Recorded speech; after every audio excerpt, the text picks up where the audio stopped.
আমাদের এক্সিস্টিং যারা কমিটি তারা প্রত্যাখ্যান করেছে। তারা বিভিন্ন আমাদের প্রেস রিলিজ দিয়েছে, আপনারা দেখতে পারেন। তারা বিভিন্ন অনেকগুলি প্রেস রিলিজ আমরা পেয়েছি অনেক জেলা থেকে, সো এটা তারা প্রত্যাখ্যান করেছে। এরা এই সম্মত হয় না। এবং লাস্টের যে কোশ্চেন একটি সাংবাদিক ভাই সম্মত করেছিল যে কিসের জন্য টাকা চাওয়ার ব্যাপারটা, এবং এইটার নেপথ্যে আছে সিনথিয়া এবং মাশরাফি সরকার চেয়েছে নেপথ্যে আছে সিনথিয়া। এই ব্যাপারটা আমি বলি, আমি মাশরাফি সরকার নরসাদ ইউনিভার্সিটির শিক্ষার্থী, কথা শুনুন ভালো করে, কোট করুন। I like to request, I am not a politician. It's an open challenge to each and every social media work activist.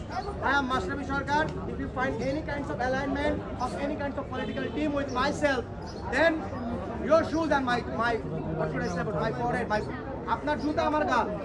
আমার সাথে কোনো রাজনৈতিক দলের যদি কোনো সম্পৃক্ততা এখন পর্যন্ত বা আজকে পর্যন্ত এই গণঅভ্যুত্থান থেকে শুরু করে এখন পর্যন্ত, তাহলে আপনার জনগণের জুতা আর আমার গাল। এক নম্বর পয়েন্ট। 2 নম্বর পয়েন্ট, আমি স্বাস্থ্য বিষয়ক কেন্দ্রীয় কমিটির সদস্য ছিলাম, রাজশাহী বিভাগীয় প্রধান ছিলাম। স্বাস্থ্য বিষয়ক কেন্দ্রীয় কমিটি যখন সদস্য ছিলাম তখন ছাত্রদের ফোনে police, SP, DC, DIG, IGB পর্যন্ত কেঁপে উঠত।